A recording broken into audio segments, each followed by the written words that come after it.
Hello friends, welcome to the TN Bankers Academy. IDBI JIM exam எந்த மாதிரி கேட்பாங்க, இந்த பேட்டர்னில் எந்தெந்த சப்ஜெக்டில் எவ்வளோ கொஷின் கான்ட்ரிபியூட் பண்ணலாம், அதை நம்ம எப்படி அப்ரோச் பண்ணலாம் அப்படிங்கிறதுக்கான ஒரு detailed last minute tips video friends. இது நீங்கள் இந்த வீடியோவுக்கு லைக் பண்ணிட்டு சேனலை சப்ஸ்கிரைப் பண்ணாமல் இருந்தால் சப்ஸ்கிரைப் பண்ணிக்கோங்க ஃப்ரெண்ட்ஸ்.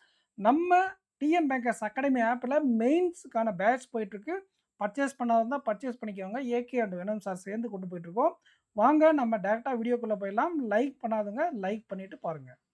ரைட்டு, இந்த எக்ஸாம் டிஃபிகல்ட்டி லெவலை பொறுத்தவரை எந்த மாதிரி இருக்கும் அப்படின்னா மாட்ரேட் லெவலில் இருக்கும். ஒரு ஆர்ஆர்பி கிளர்க் மெயின்ஸுக்கு ஈக்குவலான ஒரு லெவல் தான் இந்த எக்ஸாமில் இருக்கும். ஓகேங்களா? அண்ட் இங்கே என்ன ஒரு அட்வான்டேஜ் அப்படின்னா ரீசனிங்லேயே உங்களுக்கு டேட்டா இன்டர்பிரேஷனும் வந்துடும். ஓகேங்களா?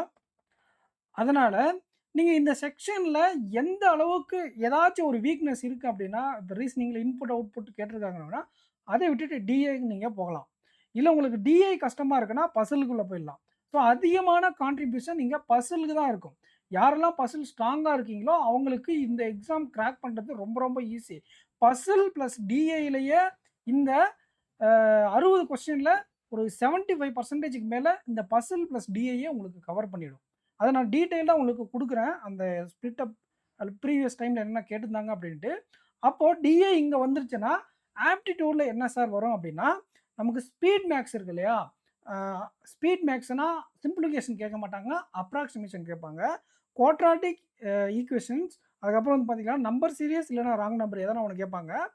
ஸோ இதில் இருந்தே உங்களுக்கு ஒரு 15 மினிமம் கேட்பாங்க, மேக்ஸிமம் 18 20 கூட கேட்கலாம். ஓகேங்களா? டிபெண்ட்ஸ் ஆன் லெவல் பொறுத்து. அதுக்கப்புறம் கேஸ்லெட்டும் உங்களுக்கு அர்த்தமெட்டிக்கும் வந்துடும். ஓகேங்களா? அப்போது டிஐ ஃபுல்லாமே இங்கே வந்துடுறதுனால அங்கே ஸ்கோர் பூஸ்டரும் அதிகமாக இருக்குது. அதே சமயம் ரீசனிங்கில் உங்களுடைய டிஐயும் ஆட் பண்ணீங்க அப்படின்னா உங்களுடைய அட்டம்ப்டை கூடிக்கிறோக்கலாம். யாருன்னா பசில் டிஐ நல்லா பர்ஃபார்ம் பண்ணுறவங்க. உங்களுக்கு டிஐ வரலையா, அப்போது நீங்கள் என்ன பண்ணலாம் அப்படின்னா மற்ற டாபிக்ஸ்குள்ளே ஃபோக்கஸ் பண்ணிக்கலாம். ஸோ உங்களுக்கு எது வருதோ அதை பேஸ் பண்ணி நீங்கள் எக்ஸாம் அப்ரோச் பண்ணணும். நான் உங்களுக்கு தெளிவாக கொடுக்குறேன். இதை பாருங்கள், இந்த ரீசனிங் எபிலிட்டி செக்ஷனில் பார்த்தீங்களன்னா நம்ம சொன்ன மாதிரி இந்த பசில்லேருந்தே 5 செட்டு வரும்.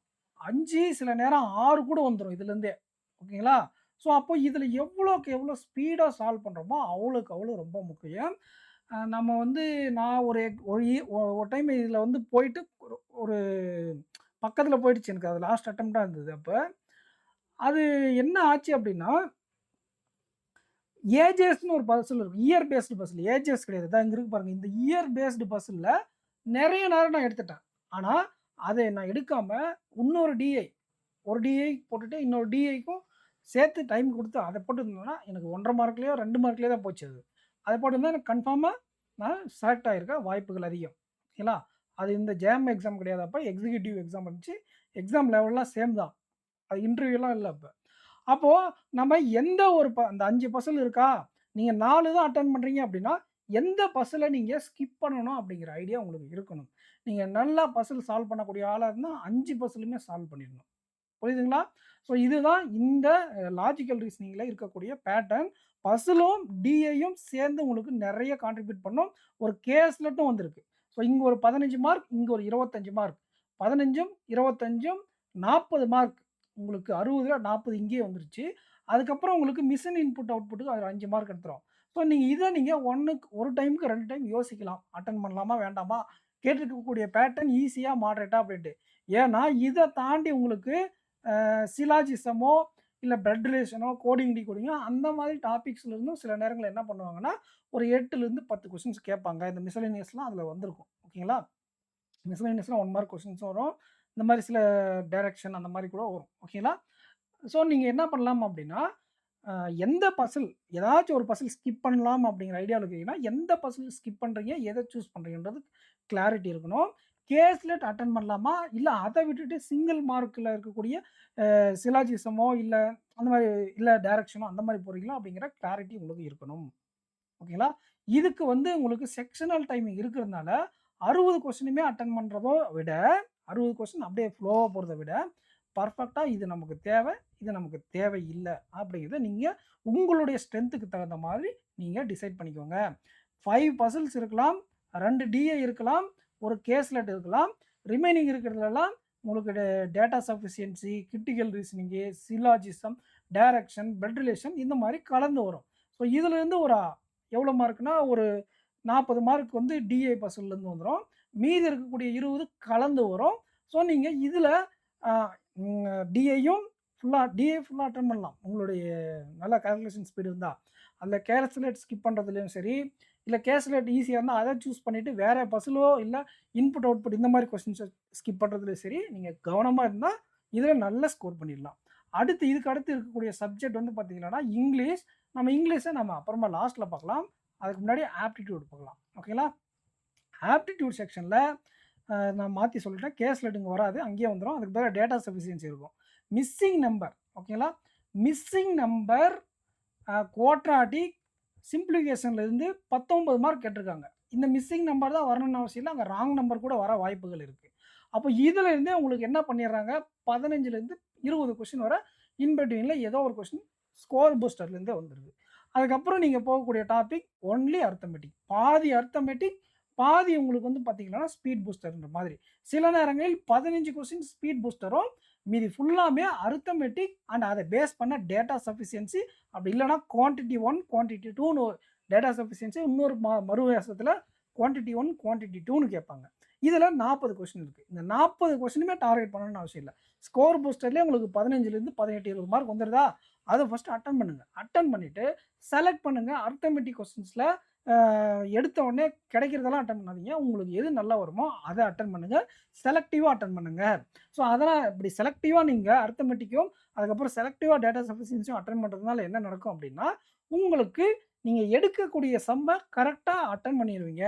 உங்களுக்கு வராத டாபிக் இல்ல டிஃபிகல்ட்டா இருக்கக்கூடிய கொஸ்டின் எடுத்து, அதில 5 மினிட்ஸ், 4 மினிட்ஸ் ஸ்பெண்ட் பண்ணி வேஸ்ட் பண்ணிட்டீங்க அப்படின்னா, அந்த டைம் திருப்பி நமக்கு வரப்போறது கிடையாது.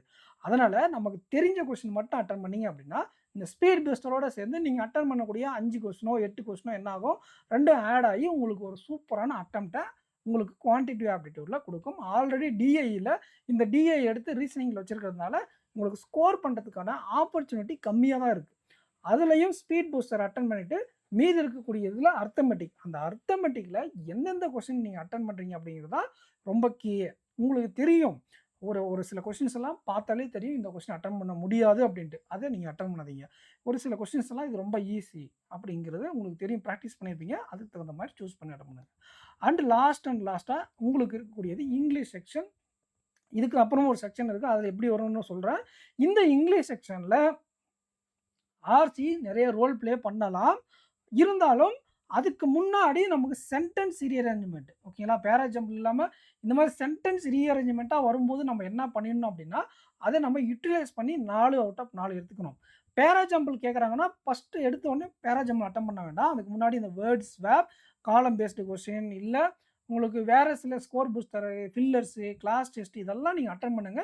ஓரளவுக்கு உங்களுடைய ஸ்கோர் அப்படிங்கிறது ஒரு 15 கிராஸ் பண்ணிடும். அதுக்கப்புறமா நீங்க என்ன பண்ணலாம், பேரா ஜம்பிள் கேட்டிருந்தா பேரா ஜம்பிள் ட்ரை பண்ணலாம். அண்ட் நீங்க ஆர்சிக்கு வாங்க. ஆர்சில சினோனிம்ஸ் பேஸ் பண்ணி கொஸ்டின்ஸ் இருக்கும். டைரக்ட்டா அந்த பேராகிராஃப் பார்த்து அப்படியே எழுதுற மாரி டைரக்ட் கொஸ்டின்ஸ் இருக்கும். ஃபில்லர் பேஸ் பண்ணி சில நேரங்கள்ல கேட்பாங்க.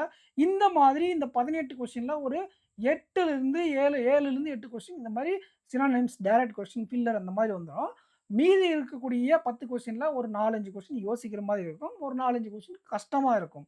அப்போ அந்த 4, 5 கொஸ்டின் கஷ்டமா இருக்கிறத தவிர மீதி இருக்கக்கூடிய கொஸ்டின்ஸ நீங்க தாராளமா அட்டெண்ட் பண்ணலாம்.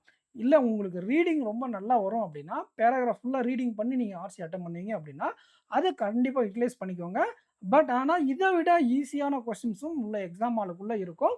அதெல்லாம் கம்ப்ளீட் பண்ணிட்டு தான் நீங்க டிஃபிகல்ட்டோ இல்ல டைம் கன்சியூமிங் ஆகக்கூடிய டைமோ கொஸ்டின்ஸோ எடுக்கணும். ஏன்னா சில நேரங்களில் இந்த இன்டைரக்ட் கொஸ்டின் இல்ல பேரா ஜம்பிள் கொஞ்சம் ட்ரிக்கியா இருக்குன்னா, அதுல உங்களுக்கு ஆன்சர் வரல அப்படின்னா கூட, அதிலேயே நெறைய நேரம் ஸ்பெண்ட் பண்ணிட்டு பின்னாடி போய் பார்த்தா, சில நேரங்கள் ஸ்பெல்லிங் மிஸ்டேக், இந்த வேர்ட் ஸ்வாப், ஃபில்லர்ஸ் இதெல்லாம் ரொம்ப ஈஸியா கேட்டிருந்திருப்பாங்க. அத நம்ம மிஸ் பண்ணிட்டு வந்துருவோம். அந்த தப்ப பண்ண வேண்டாம். இந்த செக்ஷனல் டைமிங் இருக்கிறதுனால, ஃபர்ஸ்ட் பிரையாரிட்டி இந்த ஸ்கோர் பூஸ்டர். இதுக்கும் வந்து ஸ்கோர் பூஸ்டர்லாம் இருக்கு. Word swap, cloze test, fillers, match the column, spelling mistake, அப்புறம் பேரா ஜம்பிள்க்கு பதிலா கேட்கக்கூடிய சென்டென்ஸ் ரீஅரேஞ்ச்மென்ட் இதெல்லாம் இங்க வந்து இங்கிலீஷ்ல ஒரு ஸ்கோர் பூஸ்டரா கன்சிடர் பண்ணுவோம். அதெல்லாம் அட்டெண்ட் பண்ணுங்க. அதுக்கப்புறம் ஆர்சி டைரக்ட், சினோனிம்ஸ் இதெல்லாம் அட்டெண்ட் பண்ணுங்க. அப்புறம் வந்து நீங்க உங்களுக்கு கிராமர் வரும்னா எரர் ட்ரை பண்ணுங்க. கிராமர் வராதுன்னா இன்டைரக்ட் ஆர்சி ட்ரை பண்ணுங்க. இல்ல யாராவது நீங்க சும்மா அட்டெண்ட் பண்ணிட்டு போய் கூட இன்டைரக்ட் ஆர்சிய ட்ரை பண்ணுங்க. ஸோ இந்த மாரி அட்டெண்ட் பண்றதுனால உங்களால இங்கிலீஷ்ல நல்லா ஸ்கோர் பண்ண முடியும். சரிங்களா? ரைட். இன்னொரு லாஸ்ட் செக்ஷன் இருக்கு. அது என்ன அப்டின்னா, general banking, economy awareness with computer awareness. இது 2 விதமா கேட்பாங்க ஃபிரெண்ட்ஸ். ஒண்ணு எப்டின்னா, அ இ 40 மார்க் 45 மார்க் வந்து பார்த்தீங்கன்னா, கரண்ட் அஃபயர்ஸ், பேங்கிங் அவேர்னஸ் அந்த ஸ்ட்ராட்டஜிலருந்து வந்துரும். ஓகேங்களா? பிளஸ் 15 மார்க் வந்து உங்களுக்கு கம்ப்யூட்டர்ல கேட்பாங்க. இல்ல அப்டின்னா 40 மார்க் ஜெனரல் அவேர்னஸ் பேங்கிங் அவேர்னஸ்ன்னு கேட்டுட்டு 20 மார்க் கம்ப்யூட்டர்ல கேட்பாங்க. சரிங்களா? நான் அட்டெண்ட் பண்ண எக்ஸாம்ஸ்லலாம் 15 மார்க் கம்ப்யூட்டர் இருந்துச்சு. நல்ல ஈஸியாவும், ரொம்ப ஈஸியான கம்ப்யூட்டர் அவேர்னஸ் தான் கேட்டுருந்துச்சு. நீங்க ஏதாச்சும் கேப்சூல் படிச்சுட்டு போயிருந்தா கூட அட்டெண்ட் பண்ற அளவுக்கு ஒரு பேசிக்கான கம்ப்யூட்டர் அவேர்னஸ் தான் கேட்டிருந்தாங்க. ஸோ நாளைக்கும் அதே மாரி வரும்னு நம்பிட்டு போவோம். இந்த ஜெனரல் அவேர்னஸ் தனியா அது எப்படி இருந்துச்சு அப்படின்னா, ஃபர்ஸ்ட் 45 கொஸ்டின் ஃபுல்லாமே கரண்ட் அஃபேர்ஸ் இருக்கும். கடைசி 15 கொஸ்டின் அந்த 60ல இருக்கக்கூடிய கடைசி 15 கொஸ்டின் லைனா கம்ப்யூட்டர் அவேர்னஸ் இருந்துச்சு. ஸோ நாளைக்கு உங்களுக்கு அந்த மாரி வருதான்னு ஒரு ஒரு டைம் மட்டும் செக் பண்ணி பார்த்துக்கோங்க. அப்படி வந்துச்சுன்னா ஃபர்ஸ்ட் கம்ப்யூட்டர் அவேர்னஸ் அட்டெண்ட் பண்ணிருங்க.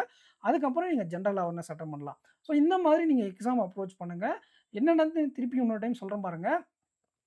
அ ஒரே செகண்ட் இருங்க.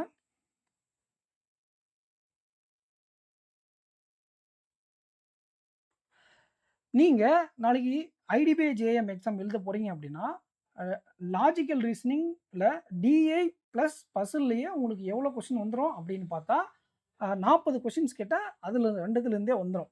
அதுல எந்த பசில் நீங்க ஸ்கிப் பண்றீங்க, இல்ல கேஸ்லெட் ஸ்கிப் பண்றீங்களான்றதுல கேர்ஃபுல்லா இருக்கணும்.